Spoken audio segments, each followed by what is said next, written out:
Bonjour, je m'appelle Georges Istamboulier, je suis ingénieur de recherche à l'équipe BAE de l'Université de Perpignan. Aujourd'hui, on va parler de la qualité chimique de l'eau.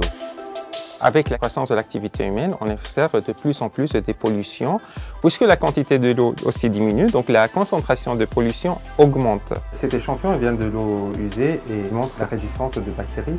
Il y a 53 substances chimiques à détecter selon les normes, à laquelle il s'ajoute une liste qui s'appelle liste de vigilance. Les polluants sont en général soit des pesticides, des composés phénoliques et des perturbateurs endocriniens. En général, c'est des polluants d'origine anthropique qui se trouvent dans l'eau. On parle de microgrammes par litre. À faible concentration, ils ont une activité sur les vivants. Oui, ça augmente, tu vois. Ouais, c'est plus en plus la première s'active. L'équipe de BAE, c'est une équipe qui rassemble des biologistes et des chimistes autour de ce concept de biocapteur. Chaque point de prélèvement de l'eau, où on a de l'eau potable, donc il y a tout plein de mesures qui se font. Par exemple, on va traiter les terrains avec les pesticides. Il y aura une forte quantité de pesticides qui va passer dans l'eau et donc on aura un pic de contamination. L'important, c'est d'intégrer le biocapteur, des mesures en continu. Dès qu'il y a ce problème, on va arrêter de prélever de l'eau potable jusqu'à ce que cette vague de pollution se passe, ce qui va aider à ne pas contaminer le réseau de l'eau potable.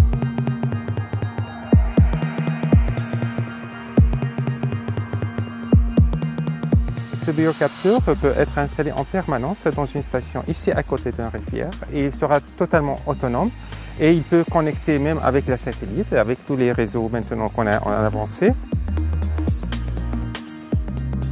On peut imaginer pareil pour l'eau usée. Il y a une forte quantité de médicaments qui va passer. Le biocapteur va dire on va arrêter le jeter dans les réseaux urbains, on va le diriger vers un bassin spécifique. Donc l'eau va être traitée spécifiquement, mais on ne peut pas traiter une grande débit. Donc on est obligé de traiter des petites débits avec une méthode très poussée.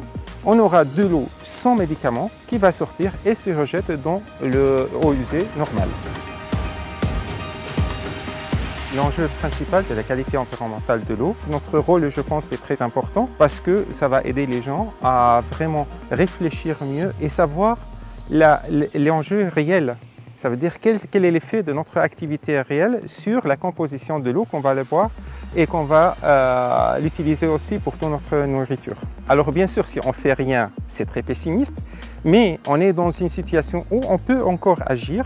Et si on arrive à préserver l'eau qu'on a avec des outils fiables qui vont nous dire comment agir, l'avenir peut être très optimiste et on peut trouver des solutions et avoir une quantité de l'eau suffisante pour nous.